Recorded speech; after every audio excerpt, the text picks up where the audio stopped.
Hey guys, this is Jonty. I'm back with a news story in regards to the Titanic seeking sub. Now, this is a big news story, and it's kind of like a sad news story as well. There was a sub that was supposed to search for Titanic. It was like a visitor sub. People are just trying to explore the area near the Titanic, wanted to see that. They actually went missing and still missing, and there's a huge search going on.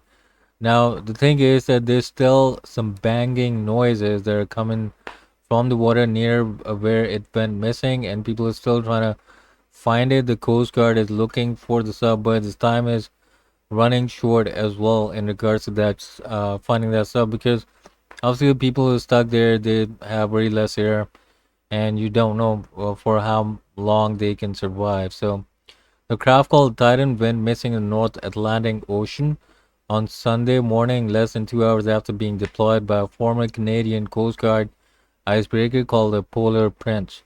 So that's news, and there's some very wealthy people who took it like a hobby to explore stuff. They were on sub, and including a British-Pakistani tycoon as well, and his teenage son, and some other very important people. So highlights are that the trip on Titan submersible costed around $250,000 per passenger. So it was a very expensive trip, and they were supposed to be, it was supposed to be a fun trip, and there should have been like more regulations or some more checks that should have been made before the sub was sent in the water. But I guess something had to go wrong for this kind of thing to happen. So I'm reading this article from Vox, and they have pointed out a few things that are very important, a few questions that need to be asked in order to find out what's going to happen and why things went down the way they did.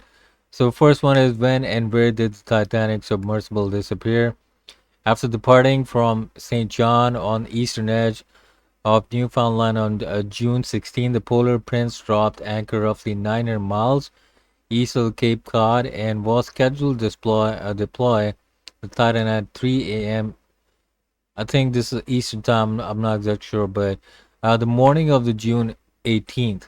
So the sub was supposed to send out a ping every 15 minutes during its descent down the Titanic shipwreck nearly 13,000 feet below the ocean surface. The entire voyage was supposed to take 2.5 hours, but Polar Prince lost contact with the Titan approximately an hour and 45 minutes into the trip, triggering a desperate search for the now missing sub.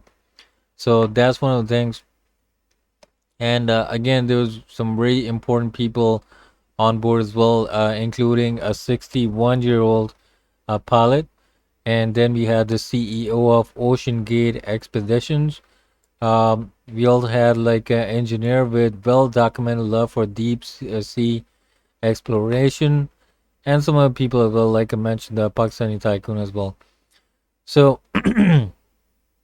apart from that, the most important thing, what I'm concerned about right now, is how exactly does sub work and why does it need help?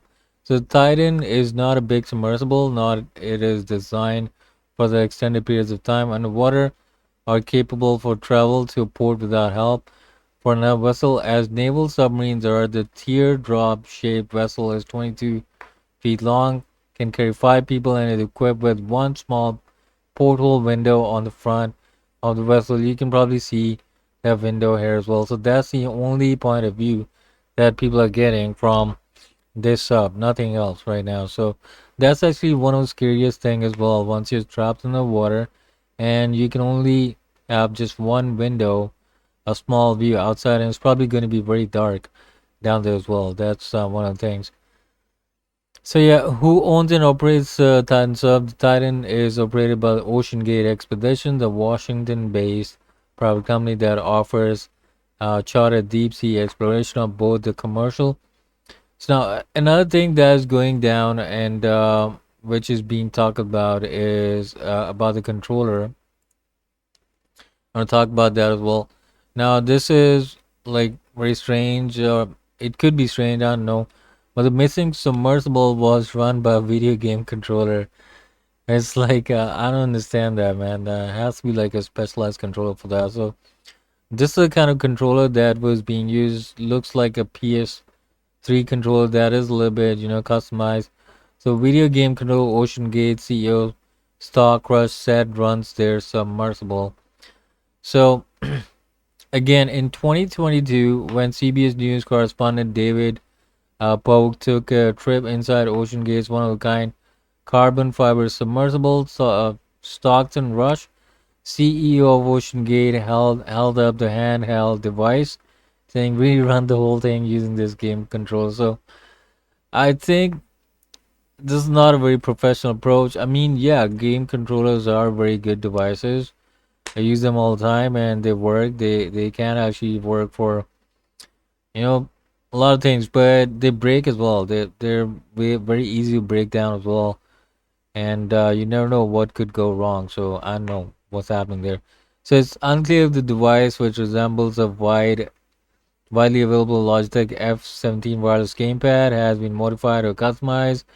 It is also unclear if OceanGate, which coordinates with Expedition, was still using the video game controller on the submersible for the recent trip. So we don't really know if that was being used or not. But yeah, it was being used in the past, but not for this trip. We can't really say for sure. So the missing submersible is different from other deep sea vessels in that it has only five sub person capacity. So this is another picture of controller in a Wright's classroom where students built drones. Avionics is used all over the place, not just flying things. Wright said, pointing to a drone his students are working on. So Wright, who spoke with CBS News from the University of Via, Zoom has worked with both manned and unmanned aircraft and says similar devices are being used in different stuff. So it's not really that strange. It could work.